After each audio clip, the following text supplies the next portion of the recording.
Good morning, greetings all. This is Miles Morning News, and your host, once again, is me, your neighbor, DJ Miles. What a refreshing morning to cover anything and everything anime. And before we begin with this broadcast, if you can go ahead and drop a like and subscribe to my channel to be in the know with everything anime. This week, Dr. Stone reaches a new milestone. Crunchyroll is giving us a virtual expo, and Bleach's sequel, Burn the Witch, finally has a release date alongside with the new trailer. Now, we're going to start the news off with Dr. Stone. It's a real quick announcement, but over the weekend, it was announced that the Dr. Stone manga has sold over 7 million copies in circulation so far, so congrats to Dr. Stone. I believe Dr. Stone came out in 2017, so a little over 3.5 years now, it has distributed over 7 million copies of the manga worldwide, internationally, and hey, that should be something to be celebrated, so congrats to Dr. Stone.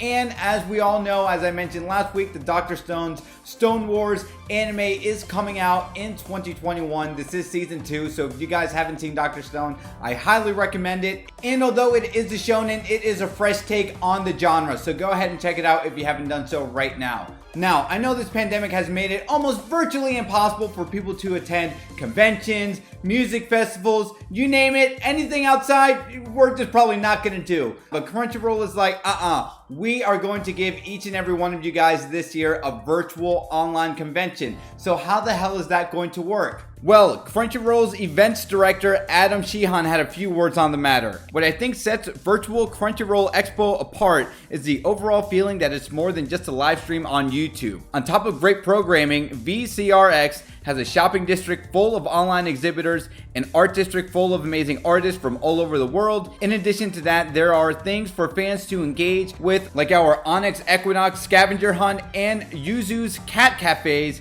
in our Super Arcade. This is just a taste of what we have planned for virtual Crunchyroll Expo coming up in just a few weeks. Crunchyroll Expo is going all virtual on the weekend of September 4th through the 6th, so go ahead and register if you haven't done so right now, because if you aren't registered, then you cannot participate. Sorry, I don't make up the rules for that. One of the places you can visit is called New Crunch City, and it is split into 4 different sections as mentioned in the quote earlier, and I think this is pretty cool. I mean, I really don't know how it's going to pan out, but you know, when the events director said in the quote that he wants to make it more than just a regular YouTube live stream, it looks like they're trying to put some thought and consideration into this stuff. Now, a virtual shopping district, I don't really know what that can entail, but if that means I can maybe purchase some exclusive stuff only happening that weekend, I think that's a really cool idea. And with the arcade, if there's some sort of multiplayer game where you can interact with people around the world, I also think that's a really awesome idea. The fact that they're going above and beyond, or trying to go above and beyond, I think sets a good precedent going forward. And keep in mind, just because this isn't an expo you can attend physically, there are going to be some big important people at this event. You got the producer of Dr. Stone, you have the director of The God of High School attending, alongside with some popular voice actors and some K-pop artists.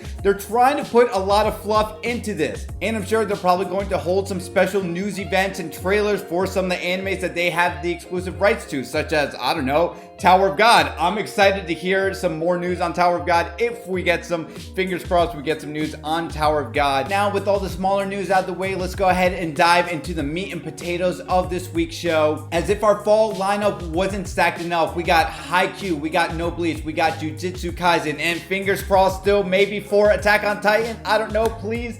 I hope that happens. Now we got Bleach's sequel, Burn the Witch, soaring onto Crunchyroll Friday, October 2nd. Historically, 72% of all the deaths in London are related to dragons, fantastical beings invisible to the majority of the people. While unknown to most, some people have been standing up to these dragons. Only inhabitants of Reverse London who live in the hidden reverse side of London can see the dragons. Even then, only a selected few become qualified enough as witches or wizards to make direct contact with them. The protagonists of the story are witch duo Noelle and Nini. They are protection agents for Wingbind, an organization for dragon conservation and management. Their mission is to protect and manage the dragons within London on behalf of the people. Things to take away: Byakuya definitely looks like Noelle. If no one's calling it, I'm definitely calling it first. But jokes aside, many of you are asking, where does this take place in the Bleach timeline? Well, creator Tite Kubo has said Burn the Witch is a tale that takes place 12 years after the events of Bleach and 2 years after the concluding chapter in the manga. Now, in the synopsis that I went over, did any of you catch dragons are invisible to the human eye? What else was invisible to most people in Bleach? I wonder. Kubo has stated in an interview that there are no correlations between dragons and hollows, for now anyway.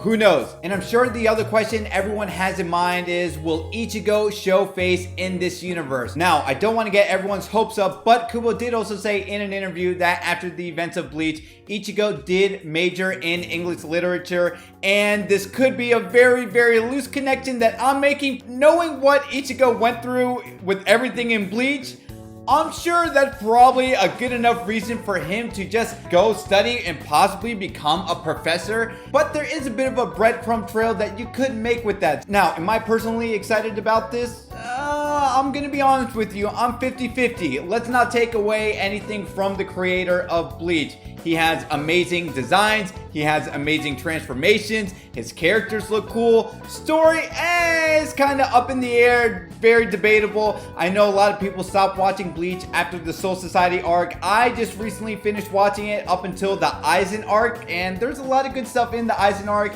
I know we are going to get a revival of Bleach in 2021. They are going to finish up the Thousand War arc, I believe that's what it's called. But if we start off Burn the Witch with someone getting captured in a different world where our protagonist has to go save them, man, that's not really creative. Guys, that is the end of the Miles Morning News. If you want something for me to report, go ahead and post it in the comments down below. Don't forget to like this video, subscribe to my channel for more anime content.